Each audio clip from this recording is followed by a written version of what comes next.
I'm Rory. And I'm Preston. We're Sen 10 grads. And you're listening to the West Ada Podcast. Yeah. We want to make it the best experience for every kid and every family. And to do that, it takes a lot of work, and it takes a lot of planning, and it takes a lot of systems that have to align. And, we would like to say it's always perfect, but when it's not perfect, we want to fix it and make it better. Hello, everyone, and welcome to the West Ada Podcast. And I know we're kind of in the middle of the summertime. But the start of school is around the corner. Oh, we don't take breaks around here. There's no breaks. And today we have a couple of really great colleagues to hopefully help you all get right back into the back to school swing. I know it's time to start thinking about back to school, getting those kids prepared. And today we have Lisa Hahle. She's our director of instruction. She kind of covers a lot of our elementary schools and supporting those principals.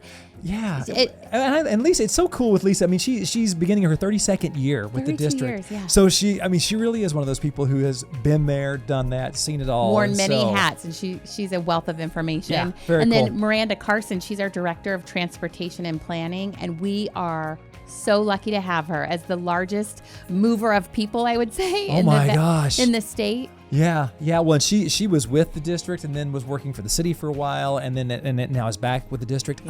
You guys, I can't believe how many logistical nightmares, scenarios she has to work through and get through. But she's amazing. She's crazy smart, and she gets it done, and it really helps our buses run If you've on been time. a parent in the district for a while, you noticed how much improved our transportation was last year, and that's thanks to Miranda and her phenomenal team. So it's a great conversation and lots of little tidbits to take away today. Yeah, we are glad that you are here. Let's get to the conversation.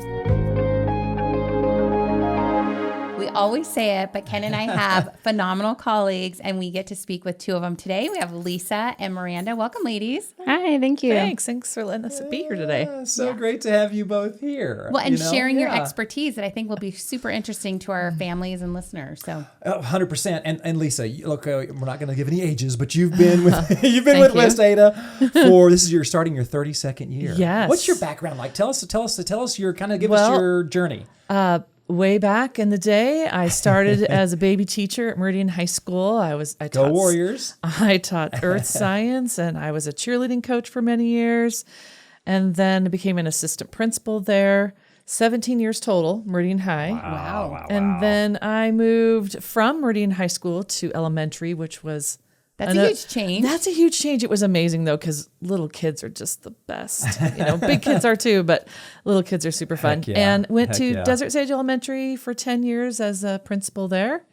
And then I'm moving into my 5th year as being a director here. So here at the district office. Here at the district office with all of you here. And but the best thing about my job is I get to go back to the schools and work with the principals quite a bit, and that's a blessing. That's really cool. I hear regularly from our principals how much they appreciate you and your support. So thank you for being in that role. Thanks. That's very cool. That's very cool. Well, Miranda, I mean, you've had like a couple of stints with West Ada in different roles and planning and kind of thing. How did you get where you are now? Yeah, so I started school planning in a district in Tennessee, Shelby County, Tennessee. And then after we merged with another district, I moved into the transportation department. That's where I started that. Then I came out to West Ada in 2014. Okay. So I left for a few years and went and did city planning and transit planning, and then came back to do school planning and school buses. And we're so glad you're back. Well, thank you. Not that it's ever good I to missed it lose for a sure. colleague, but like you went out and got some really amazing skills and came back. I and brought those do. to us because that was evident in last year's busing 100%. situation. Sometimes 100%. I feel like I got paid to go get an education. Like I went out, got a couple different jobs, and came back. And they really do overlap: transit planning and city planning and school absolutely. planning. Yeah, I can't imagine all the and I guess we'll get into the logistics. But holy cow, there's a lot. I can't imagine how many balls you have in the air on any given day. It's a lot. Yeah, it is. And It's a lot. isn't West Ada like the largest transportation. It is. It's the largest transportation agency in the state. So we transport more students a year. We do more unique rides a year than VRT, which is the largest transit agency. So. Okay, so I kind of mentioned getting ready for back to school and busing and all that good stuff. But Lisa, we have a lot of back to school events, activities, things like that going on throughout the district. Do you want to share about those and kind of why they're important and helpful to families? Back to school.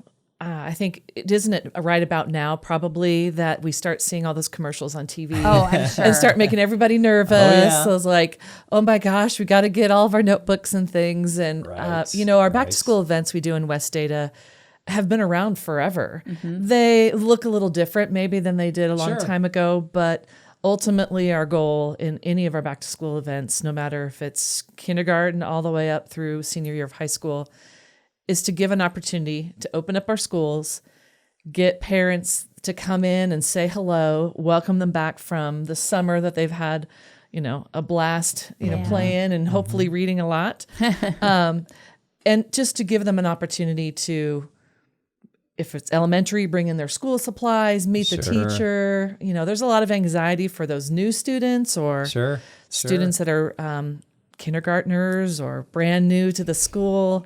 Anxiety for students and parents, right? I know, right? Yeah. So, all those events really are just meant to welcome our families back to school and get them to know us again. That's very cool. I, for one, I have to say I'm super grateful for them because parent anxiety is real. It's a thing. Our older two boys stayed at Galileo through 8th grade, so we didn't have that middle school kind of transition. So to have our youngest going to Eagle Middle next year, I don't know what to expect. Like, I know nothing about Eagle Middle School except for, from the employee perspective. So those open house events and kind of new student orientations are so helpful. They are. Well, and I'll throw into the show notes just so you all know all the back to school events. And links to the transportation site and that kind of thing too. But Miranda, I can't imagine there's so much that needs to be done. What should families be doing right now to kind of get prepared, apps to download, what should families be doing to kind of get prepared, I guess is the question. Yeah, so families can download the app now. It's My Ride K-12, and we have instructions on the website for that to download. And the instructions are also in a few different languages if it's needed. We've got the request for transportation form in Power School. You talked about our school year last year starting off great. A lot of that was due to our Power School team helping us get that form set up. It made a huge difference. The deadline for that is July 30th. So parents need to fill out the request for transportation form by July 30th. Okay. In order to have a bus for the first 2 weeks of school. Sure. Yeah. So once they just check that they're eligible, update their address in Power School and fill that form out, and we'll get them routed. Okay. Well, that's super helpful because all parents need to update forms every year. I just did mine. I like to be on top of it. So you just go into Power School and update the all the forms that are required for the school year, and the request for transportation form is on there. Super straightforward. Yeah. Right. Well, and again, I'll put all those in the show notes so people can easily find that. So that'll be kind of cool. And I don't know, Lisa, you kind of touched on this already, but there's just differences. Obviously, it's going to be way different the way we work with a kindergarten versus a junior in high school. What's the difference in how we go about welcoming people back? Yeah, well, first thing is we want parents to know we have school supply lists on our landing page of our website. So that way they can access those and see what they need to get before they come to school. But we also have a lot of supplies that we just have ready for kids at school. But regarding, elementary versus middle versus high school, the things that parents really want to remember is that when you're getting ready for elementary, get all of those things that make their students, kind of excited about school, talk about school, read a lot of books together, and, get all of those items put together in their backpacks. And whether they reuse their backpack from the year before or they have a brand new backpack, those kind of things are important for our elementary kids. As you get to the middle and high schools, we all know if we have middle and high school kids, that lens looks a little different. They're wanting to make sure that the stuff that they have is, gonna be the stuff that they like and look cool or whatever. But again, we have supplies at school that if a family doesn't have access to those things, we're going to help them out. Are you saying that Riz is important? Is that what you're trying? Is that what you're trying? Sorry, my kids will slap me later. It's fine. It's fine. Yeah. But as a high schooler, you're so much more independent. Sure. And you are really getting the things. Sometimes it's a matter of actually getting to your class first and seeing the kinds of things that you might need. Right. And that independence, you want to give that to the kids. They need it. They do need it because they've got to start, making some of those decisions for themselves. So, yeah, it just looks a little bit different, and the events, the schools look a little different. But we can talk about those here in a little bit. But yeah. It seems important to me, just having kids, spanning the ages, that once they're in high school, you really kind of are behind them and encouraging them to be advocates for themselves. You don't want to be the parent reaching out and doing all the stuff. Like, they really are young adults and they're capable of doing it themselves, but they still need those reminders. Like, hey, did you follow up with your counselor? Hey, did you make sure your classes are all in the course selection? Did you... you can be the voice in their ear, but don't necessarily need to be mommy doing it for them. Oh, I so agree with that. But even our kindergartners, we want them to come to school ready to be at school. We want them to be able to put their jacket on by themselves. Yeah. Just there's those little things like that, all a big deal for our little friends. Well, and kind of shifting gears big time, and no pun intended with the bus thing. I really, no pun intended. I just thought about that. But what's the summer look like for you and your team, Miranda? In terms of, we're always talking about where bus stops are, just different logistical things. What does the summer look like, and how do we make those decisions before each school year? Yeah, so we actually start in March, so it starts before the summer. We start in March planning for the coming school year. Okay. And we choose those stops based on mostly where students are located, so we're really trying to get centralized stops. But then we also take into account safety things like open water, closed fencing, things that we don't necessarily want our kids walking by every day. We try to take those into account, and then looking at how many kids can wait in an area. So we hear people say this would be a great stop, and then we look at it and we're like, 2 or 3 kids could wait there. We need 30 kids to wait. So looking at the geography and where can kids wait, how many kids can fit on that school bus versus this school bus. We have different types. Right. So all of those things come into play when our routers choose those bus stops. Gosh, and probably not to mention hiring. I would imagine you're constantly hiring busing staff. Yes. So Durham spends their entire summer recruiting. So their whole staff becomes recruiting staff over the summer. With the exception of our summer school, we are still running buses through the summer as well, with summer school and ESY. But everybody else just gets hands on deck with recruiting and bringing in drivers. They have recruiting events and open houses. The July 9th event is also a recruiting event. Of course, yeah. So who makes a good bus driver? Who fits that profile? Or is there a profile? I would definitely say there's a profile. There's a lot of folks over there. If you just go and sit and talk to the drivers, they care so much about the kids and making sure that they're safe, that they're on time. They just have such a love for children, and we have drivers who specifically choose special needs routes. We have drivers that want to have a large group of kids that will choose a regular education route, or they'll choose a middle school route because they had those elementary kids the year before. Oh, drivers, and they kind of loop with them? Yeah, we have drivers who have families they've had their whole career. They've had the oldest siblings to the youngest siblings. They love their jobs, and it's so interesting to see who those people are. We have a lot of retired folks. We have some folks that are in college because it's a split shift. Oh, sure. They can do some work in the middle of the day. They're really impressive people to go and sit and talk to. Oh, that's cool. And I would say, as a principal, a former principal, the bus drivers that came to my school, it was wonderful to see their connection with kids as the kids got on the bus. And, they get to know them over the period of time that they're running the routes. And they just really show how much they care about kids. And I love that. That's West cool. Data school and admin were amazing this year in inviting drivers to those school events. So we had a driver that went out and did a trunk or treat and got to hang out with the kids at the trunk or treat and those kinds of things. We really want them to be, they're Durham employees, but we want them to be part of our school communities. Sure. And our schools do a really great job of including them and bringing them into that. Well, and that's literally the first thing that kids see. That's how they start their day. It's huge. It's the beginning and end of the day for about a third of our students. How many students is that? Did you say earlier? We have about 13,000 students a week who ride the bus. Holy cow. That's a lot. That's a lot to manage. Yeah. When you were mentioning the buildings, the school buildings, inviting bus drivers into different events and stuff, and along the lines of those events, Lisa, some of our schools, like elementary schools may do popsicle parties for teacher meet and greet. High schools might have, and middle schools have orientation and things like that. Do we kind of dictate that from a district level, or is that kind of like building decision on what those back to school events look like? Buildings and principals usually like to create a nice partnership, not only with their staff, but with parents, especially in the elementary. What could it look like? Really, the meet and greet events.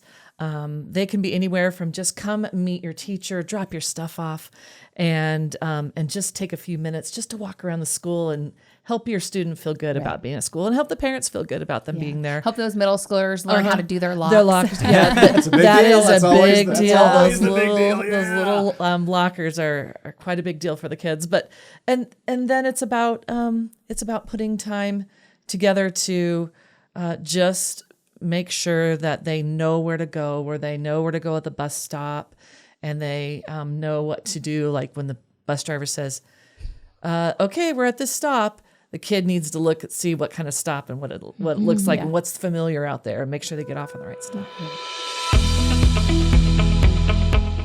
Have you subscribed to our YouTube channel?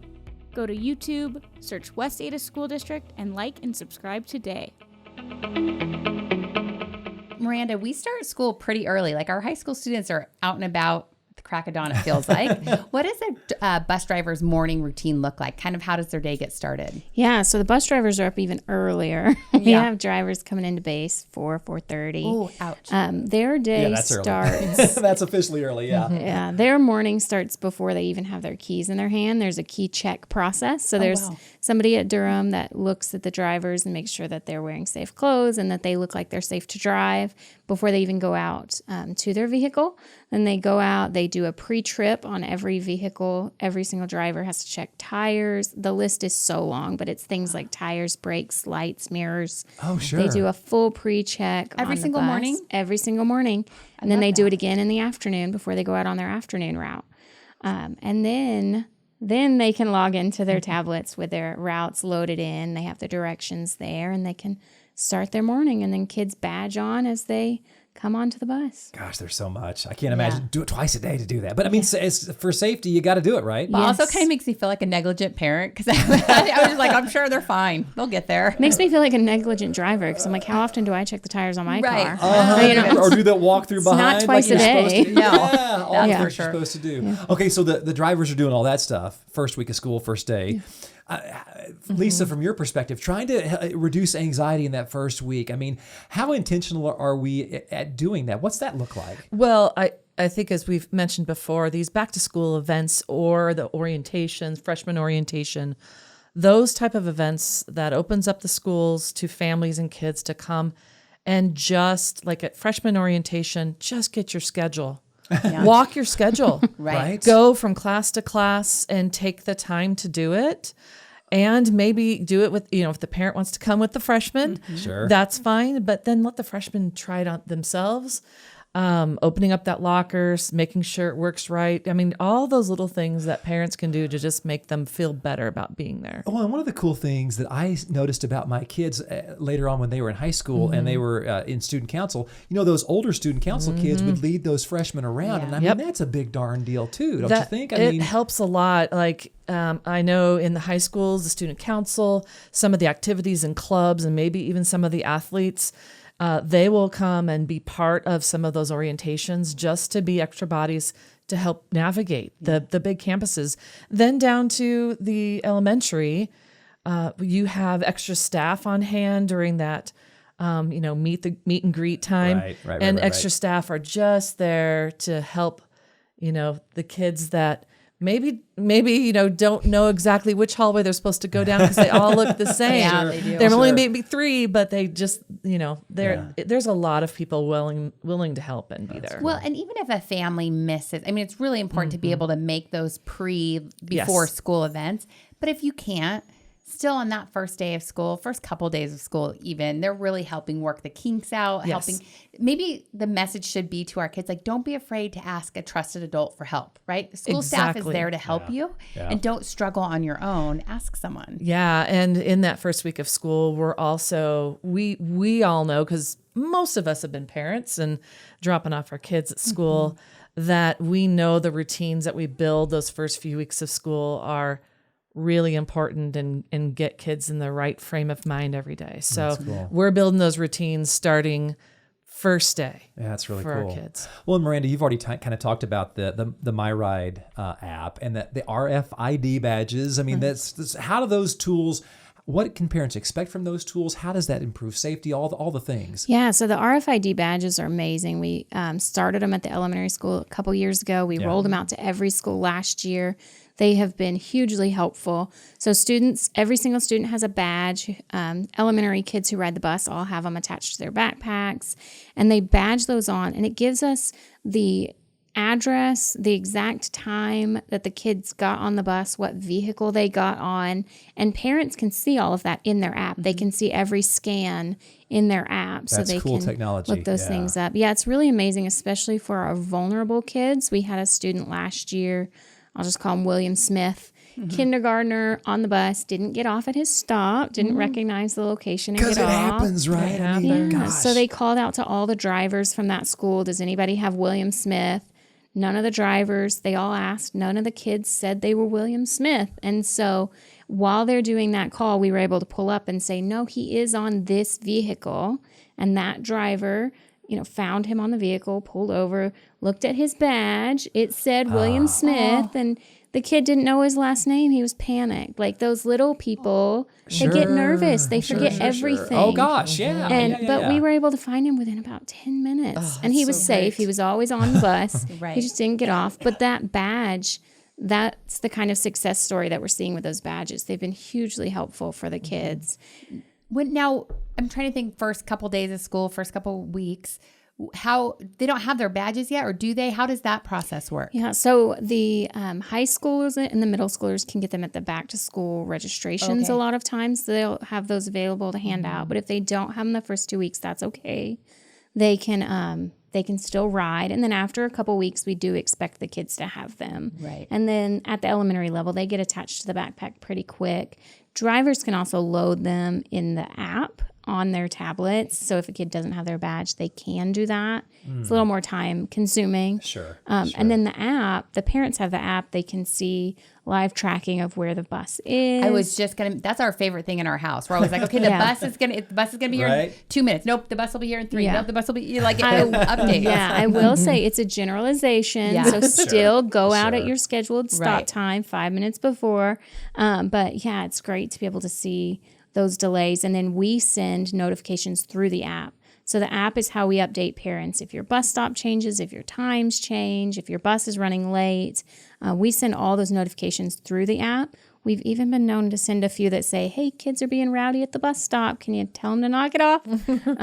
That's I you want know to what? know. Yeah. Kids being rowdy, doll, that never happens, right? Yeah. No, that's good. And that That's app good. is so, just parent perspective, the app is so handy. I'm glad it's gone are the years where you'd go to the the pre-back to school night or whatever we're talking, meet and greet, and you go on the wall and you see all the spreadsheets and you're trying to find your kid and the route. Oh my gosh.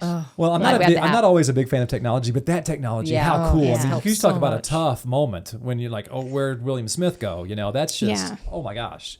Can't even imagine. Well, we've already talked about relationship building quite a bit, Lisa, but do you have any pro tips? Like what's the one thing a parent should do, make sure that they do before they leave those back to school events? I mean, is there an essential? I think to remember that we are all in the business of growing humans. Yeah. That we as educators and myself as a parent and them as parents, that we're all in this together. Yeah. And to remind their child that this person, this teacher, whoever that may be, is there to help them. That message, I think, can really drive home the most about helping the anxiety of a kid walking into a classroom, that they're there to help you. You're there to learn and ask questions and investigate and do all sorts of great things. And then everything else comes easy if they feel good about that, I think. And it doesn't matter what kind of pen or pencil or marker or crayon you have. All that matters is that the teacher and the staff at the school and the staff on the bus, they're all there to really just make it a great year for that child.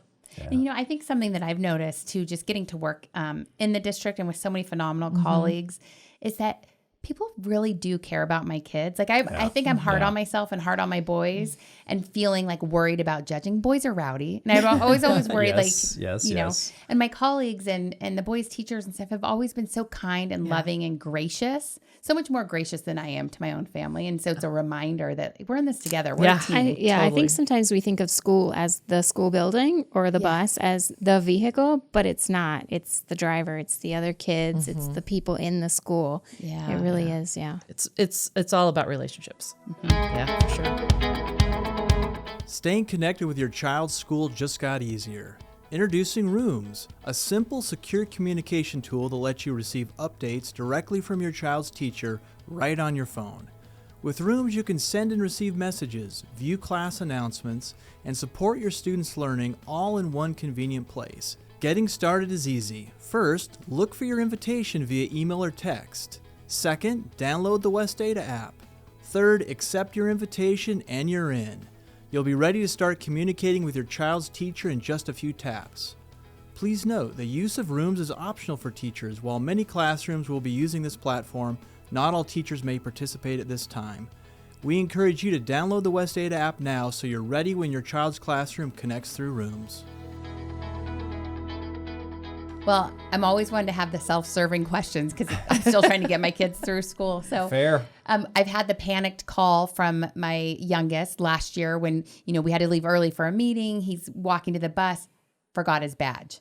Like, so afraid he wasn't going to be able to be let on the bus. He was. The driver was great. But can you kind of go over that? Like, what happens if they lose or forget their badge? Yeah, definitely. So in the morning, the kids can still ride. We're not going to leave kids standing in a neighborhood. We don't. Thank you. But then they do need to go to the office as soon as they realize they've lost their badge. They need to go to the office because they need badges to get around campus at the secondary level. Yeah. Their badge is also their door control. Oh, yeah. So to get into the building, they're going to need that badge and to get in and out. And so they need to go to the office as soon as they realize they've lost it. Schools reprint badges. They have that technology. Or if the kid knows their badge is just at home, they can get a temporary sticker or a temporary bus pass. It's the same as if you're going to ride home with a friend, you have to have a temporary bus pass. Sure. So if you're riding a bus or you don't have your badge, you have to have the temporary bus pass. Just get a new badge printed and then destroy the old one. It's not going to work on anything. It's just going to confuse you. Just get rid of it. Just get rid of it. Okay, that's good to know. Makes sense. Yeah. Well, and I think one thing too, Lisa, is, we were talking about these back to school events, but if people have to miss these or whatever, there's back to school nights, there's other opportunities to start building those relationships. Can you talk about that a little bit? Yeah, sure.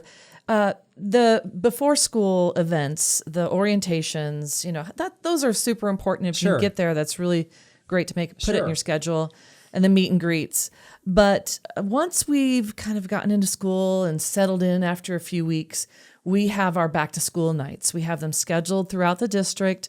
High school's on one night, middle school's on another, and elementary's on another. Right. So that gives families an opportunity to, if they've got kids. Oh, I love that. Grade level. If they have kids from K to 12, they can go to either all of them.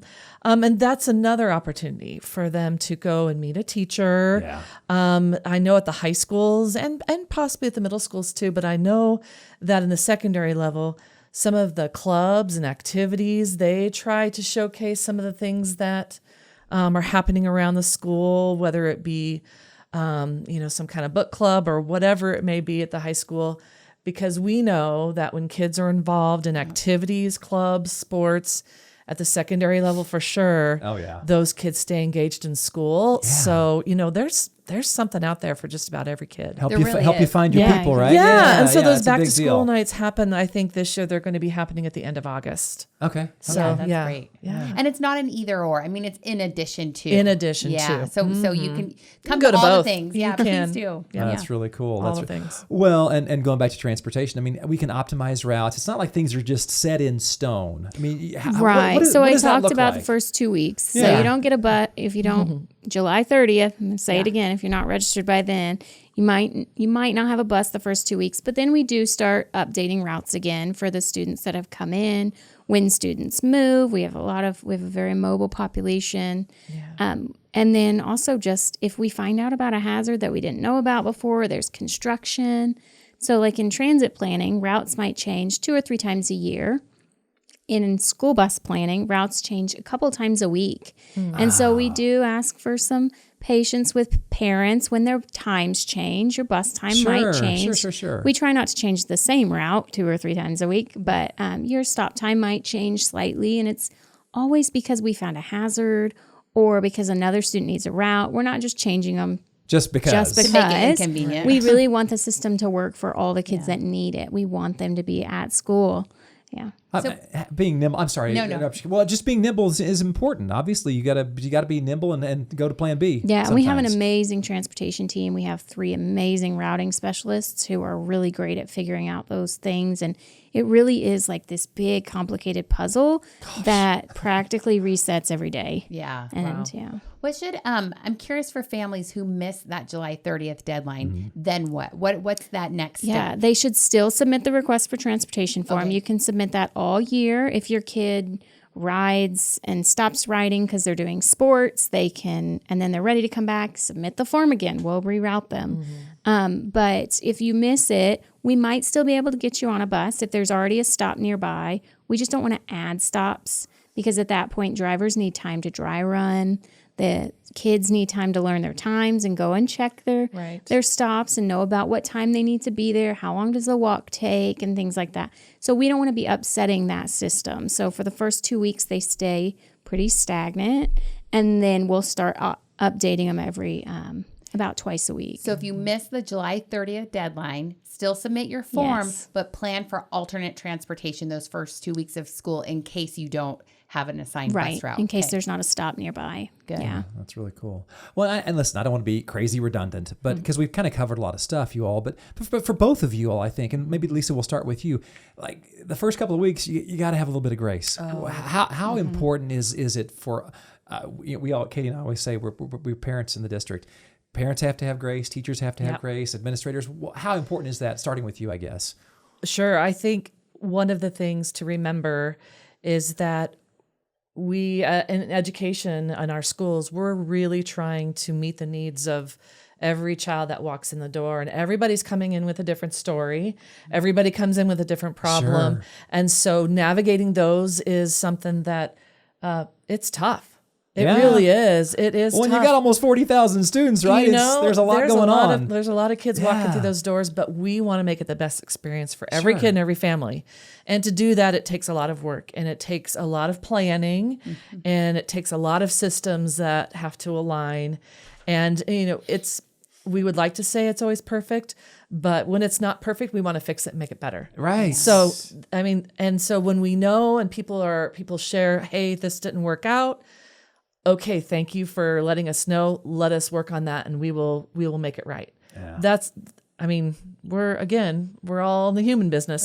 No And perfect humans as far as I know. and Yeah. humans are not perfect. Right. So. Yeah, and Right. and like you said, we have such a complicated. We do have a complicated system, but that's because we give students such a choice in their education Oh, gosh. that we can't. That maybe not every district is able to achieve. But we have kids going all over the district every day, multiple days, A days, B days, Right. different schedules. Such a complicated system. Sure. It's so that kids have this such personalized education that's really fit to them and their needs, but it does make things behind the scenes complex and complicated. Crazy. And so, we do need that grace to be able to get those things set up and all those little exceptions. And Well, and we haven't even talked about this, but to your point, I mean, the CTE piece of the puzzle. I mean, during the school day, we've got. Can you talk about that just a little bit? Yeah. I mean, So during the school day, puzzle. we've got kids. At the beginning of the day, we've got even down to the elementary level kids traveling for gifted and talented full day programs. We've got CTE kids traveling. We have kids that go from one bus at mom's house and a different bus at dad's house. And we get those things all set up. And so it is. We've got CTE buses that run all day. Some of our buses are out from 5 a.m. to 5 p.m. The same bus is out all day because they're running those CTE kids around to their different programs. And the drivers do love it. They get excited about getting to know those CTE kids. Yeah. It's really cool. Yeah, that is. Well, I mean, is there? We always offer this, but are we missing anything? Did we forget to bring up? Because my people brain will forget things. So what have we forgotten to ask? Anything or any parting shots, you guys, before we say goodbye? My parting shot would be just call and ask. Yeah. Ask questions. Ask questions. If you have any, just call the school. Schools will be, opening back up, in late July. You can give a call if you have a simple question. Our website, there's a wealth of information on our website, so you can always cruise through there. So just ask or just cruise through our website. We have so much information there. I did that. On that mention, our website, we have something called Timely Topics. And if you just look at the top of our website and look at those timely topics, I mean, we have back to school events, the summer enrollment fair, back to school guide. Ken will link all this stuff in the podcast. But if you just go to westada.org, you'll see all that stuff under Timely Topics. That was a pretty good plug for me. That was a good plug. You good go. job, Lisa. You go, Lisa. Well done. Yeah. On our webpage, we have transportation webpage. It's got a ton of information. It's got a big yellow and blue ticket. You can click if you need help. We're here all summer. So folks can just send us a ticket and we can answer those so much faster than we can answer emails, to be honest. We get through those tickets pretty quick. And then, July 30th. I know I've said it. Circle the July calendar. 30th. Get it on. Or just do it today. Get your form in. The earlier you do it, the better, because we'll get those routes assigned. Yeah. Well, I just can't thank you enough. I mean, what you all do, we care about kids, but it takes logistics, it takes planning, and so just we appreciate all that you do as parents and as coworkers. It's a pretty cool gig. Yeah, it is. Yeah. Well, thanks for being here. Yeah, thank you so much for being here, you too. Thanks for having us. I'm glad to be here. Well, I just can't say enough about Lisa and Miranda and just the work that they do all year round to make sure that our kids are welcomed and feel good about the upcoming school year. Yeah, and as parents, our kids get to benefit from these amazing leaders and their exceptional teams who work so hard behind the scenes. While my kids are out swimming and playing around this summer, they get to come back and have a smooth experience for back to school. So it's just really a pleasure to have a conversation with these two. It is a pleasure, and of course it is, as always, a pleasure to have you join us today as well. So please subscribe wherever you get your podcasts, on Spotify, Google, or Amazon, or if you listen on iTunes, you can rate us and leave a review. Or you can go to youtube.com. Please subscribe on YouTube there, and you can watch or see old podcasts on our YouTube channel as well. Or you can learn more at westada.org/podcast. And we always want to get some input from you as listeners or viewers. Today we're talking about back to school traditions. Back to school traditions. We just really want to know. We're curious. What's a back to school tradition or go-to trick that your family just can't start the school year without? Like for us, the week before school, I'm always like, okay, earlier bedtime, and we're going to practice getting up. And do we have all of our stuff together? Is our laundry done? Just those kinds of things. Share with us. You can email us at communicate@westada.org. You can comment on our social media posts or YouTube or wherever you like to enjoy the West Ada podcast. But really share with us what you're thinking. We would love to hear from you all, and it's nice to, as a community, to go, oh, hey, this was a cool tradition that we did, and I'm not afraid to steal ideas. No, I always steal good ideas, for sure. Yeah, and something fun, speaking of back to school, something fun we're really looking forward to this upcoming school year is it's our 75th year of learning, growing, and leading in the West Ada School District. 75 years is a big deal. Well, and as we start, this will be our third season of podcasting, and so our next podcast is going to be on August 11th, so we can't wait to see you back here then. But yeah, 75 years, and we're going to have several different guests, but Doug Rutan was he's like an teacher. institution in Oh West my Ada. gosh. I mean, he literally wrote the book on the history of West Ada. So just getting to hear about education, not only with West Ada for the last 75 years, but even going back to the early 1900s, late 1800s. Yeah. It's going to be neat. So that's the way we're going to start off season 3. And so please keep an eye out for that. And we just can't wait for you to be a part of that. Yeah. It's going to be a great year.